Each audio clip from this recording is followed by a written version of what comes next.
जो कि स्वच्छ करने में और इस्तेमाल करने में ज्यादा आसान होता है। तो हम देखेंगे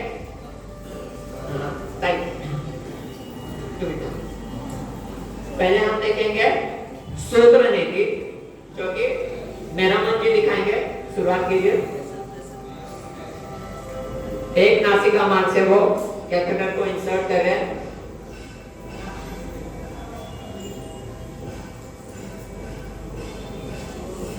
मुंह से उन्होंने पूरी तरह से उसे बाहर निकाला।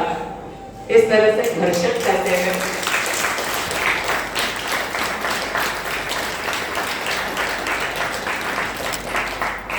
ये हम त्रैमासिक में नहीं सिखाते अपने वर्ग पर, ये आगे एडवांस प्रैक्टिस होती है, पर ये बहुत ही महत्वपूर्ण है क्योंकि इसका जो फायदा है, जैसे कि विशेषकर किसी को सेप्टम डिविएशन यानी कि बोलते हैं नाक की हड्डी बढ़ गई है, तो अगर आप एलोपैथी में जाएंगे तो उसको सर्जरी के लिए ऑप्शन देते हैं, दूसरा ऑप्शन नहीं है। लेकिन अगर आप ये प्रैक्टिस अगर रेगुलर करेंगे, पहले बॉटनी की करनी है, स्टीम लेना है और फिर ये करना है, तो धीरे धीरे आपका वो सेप्टम डिविएशन पूरा क्लियर हो जाता है। काफी लोगों में पॉलिप के इश्यूज होते हैं, ठंड आती है या ज्यादा डस्ट आ गया तो एक फोड़ी जैसी होती है, वो फूल जाती है, आपका श्वास लेने के लिए तकलीफ होती है। तो अगर ये पहले से करते रहेंगे तो वो सारी तकलीफ आपकी पूरी तरह से नष्ट हो जाती है, सर्जरी की आवश्यकता नहीं पड़ती है। ओके, आगे बढ़ेंगे। इससे दूसरा एडवांस प्रैक्टिस है व्यसन वेदी। अब ये कैथेटर आप सही तरह लेंथ दाखवा दीजिए। इस कैथेटर की लेंथ आप देखेंगे। अब इसको आप स्टार्ट कीजिए। अब इसे किस तरह से किया जाता है ये हम देखेंगे। हर अपने शास्त्र में जितने भी प्रैक्टिस बताए गए हैं उसके ऊपर हर सॉल्यूशन यानी कि कुछ ना कुछ व्याधि जो है, व्याधियों को उपचार के माध्यम से ये बताया गया है।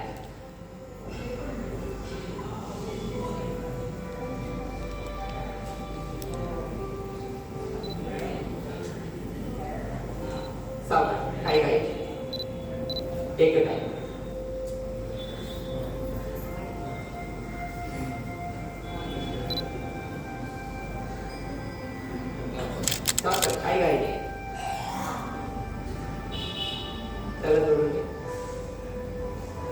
देखिए उन्होंने दोनों कैथेटर के छोर है मुंह में डाला था।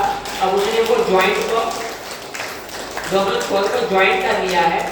अब वो नासिका मार्ग से उसको बाहर निकालना है। दोनों एक साथ में उन्होंने कर दिया, जो एक एक दिखाया था। नाका से काढ़े के लेगा थोड़ा, नाका तो काढ़े। अब वो नाक से अलग करना है। यस, अब साइड से घर्षण करना है।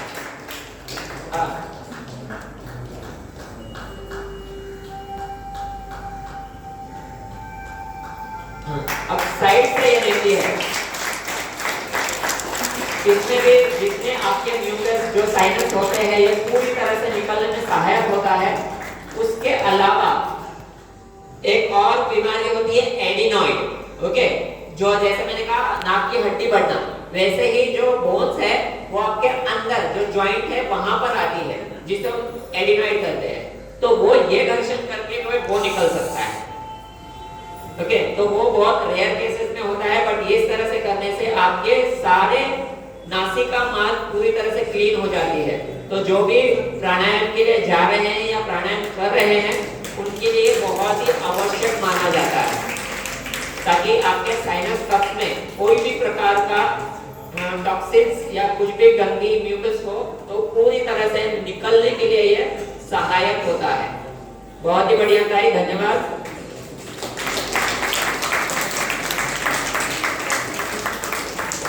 अशोक बंधु, आगे हम देखेंगे कपालभाति। कपालभाति हम सभी अपने वर्ग पे करते हैं। तो हड्डियों को प्रदीपिका के अनुसार, ताई थोड़ा पॉज कर दो तो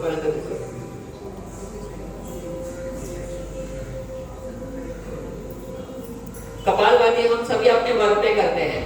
तो हड्डियों प्रदीपिका के अनुसार कपालभाति 3 प्रकार से की जाती है। एक वात क्रम जो कि हवा से जो हम करते हैं वर्क पे, और दूसरे 2 प्रकार है वो पानी से किए जाते हैं। ये कपालभाति के अंदर आती है ये क्रियाएं, शीत क्रम कपालभाति और व्युक्त क्रम कपालभाति। तो वो हम देखेंगे, वर्तक बंधु दिखाएंगे।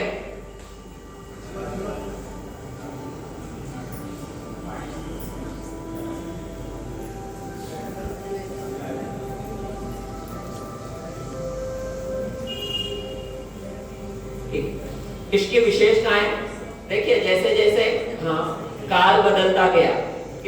पहले के समय में जब ऋषि मुनि करते थे कि तभी पॉट बिक नहीं हुआ करती थी, तो वो नेचुरल वे में जो साधन उनके पास होता था, तो क्या होता था, एक खाली कमंडल, राइट, और उनके हाथ में दंड होता था, योग दंड, जो प्राणायाम के लिए यूज करते थे।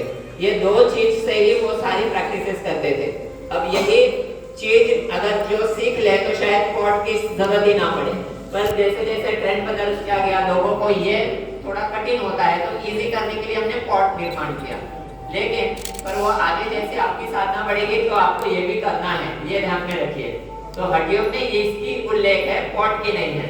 पॉट हमने ये बाद में डेवलप किया था। तो हम देखेंगे शीतक्रम एंड व्युत्क्रम कपालभाति। अभी उन्होंने मुंह से पानी पिया है और नाक से निकाल है, शीतक्रम कपालभाति।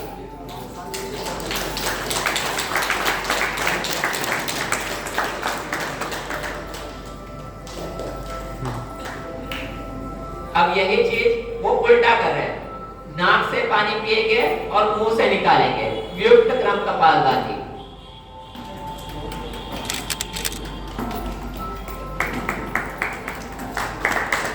बहुत ही बढ़िया।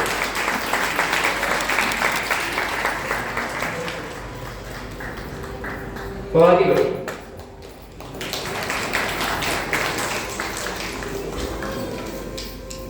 ये सारे प्रकार अगर आपने सीख लिए तो कहीं जाना भी है तो हमको ध्यान में रखना पड़ता है, रेनिटी पॉट लेके जाना है, या तो हम नहीं लेके गए पर वहां जाने के बाद मौसम बदला, हमको लग रहा है सर्द हो रही है, बट हमारे पास ऑप्शन नहीं क्योंकि पॉट नहीं ले गए।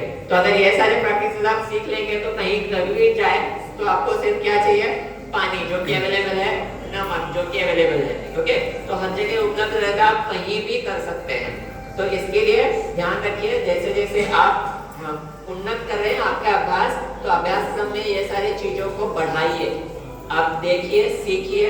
अपने यहाँ सभी शिक्षक, अब तो बहुत सारे शिक्षक अपने यहाँ पर सर्टिफिकेट कोर्स जो YCP का है वो अवेलेबल अचीव कर चुके हैं। MA वाले स्टूडेंट्स बहुत सारे हैं अपने यहाँ, तो आप उनके अंडर में सारे प्रैक्टिसेस को सीख सकते हैं।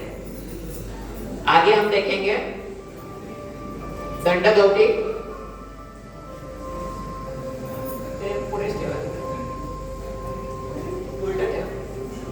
तिकडे तिकडे पुढे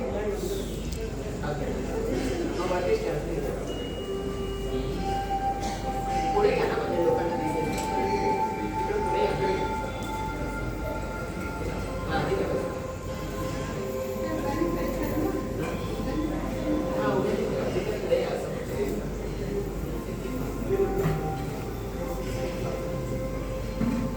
हम अपने क्रम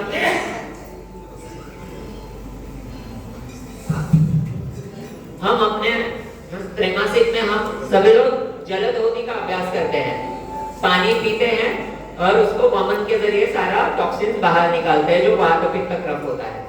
अब यहाँ पर ये विशेष तौर पे किया जाता है जिसे हम दंडगौती करते हैं। तब ताईने तो मैं बोलने से पहले फटाफट, यानी देखिए उनकी साधना कितनी उच्च है। नहीं तो जनरली ऐसे होता है कि अगर दंड खाली इंसर्ट भी करें तो भी हमको वमन के सेंसेशंस आ जाते हैं। नाही करू नका ताई, बरोबर आपल्याकडे वेळ आहे।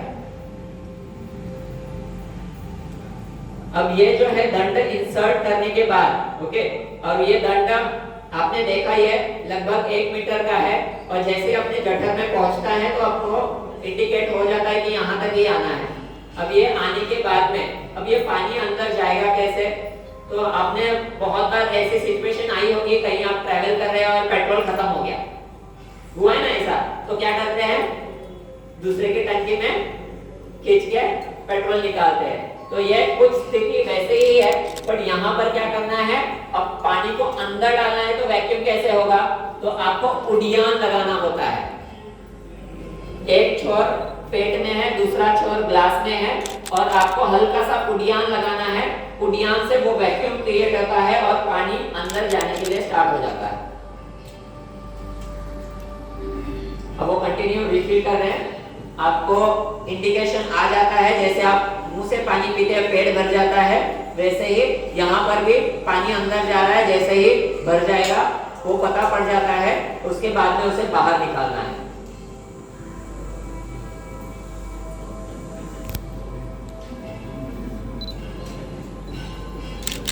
काफी साल से वो ये साधना कर रही है।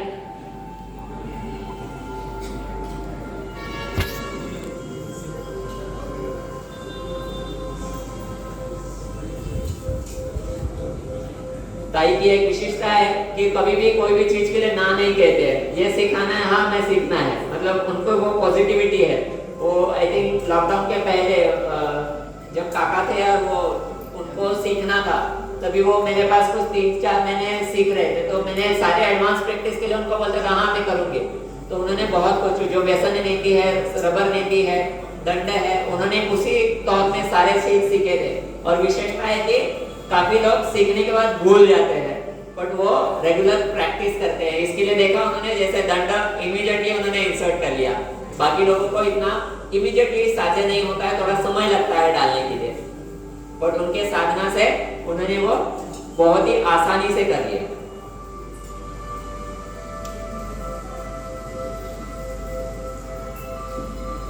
अब ये जो दंड होती है ये क्यों की जाती है? अरे हम तो मोहम्मद से भी तो वही चीज निकालने वाले हैं, तो फिर दंड का इस्तेमाल क्यों करना है? ऐसे प्रश्न नहीं आया? फिर ये थोड़ा और कठिन है या आसान है? कठिन है। कठिन सिर्फ वहीं तक है, पहले हम देख लेते हैं। अब यही चीज वो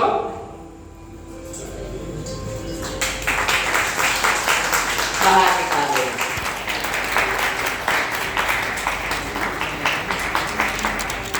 अब मुझे बताइए ये कठिन है या आसान है?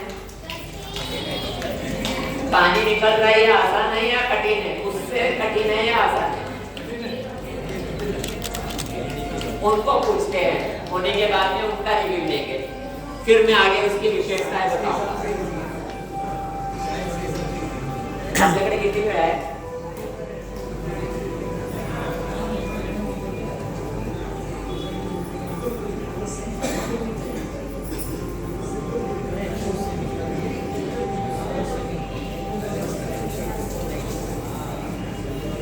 जितना पानी उन्होंने पिया है, खाली पाइप अब नीचे कर दिया है और वो आराम से पानी बाहर आ रहा है।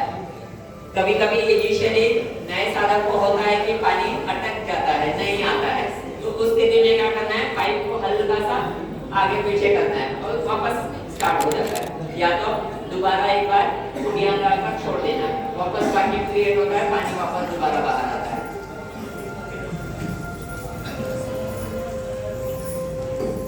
कितने आसानी से उन्होंने बैठकर कर लिया।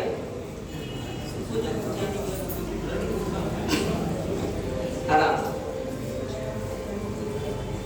और जितना पानी उन्होंने पिया है वो वही भगवान है जिसमें वो निकाल रहे, तो पूरी तरह से उतना ही पानी वापस आ गया है।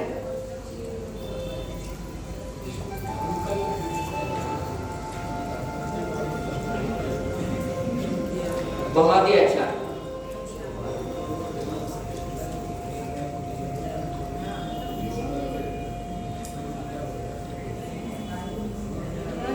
बहुत ही बढ़िया।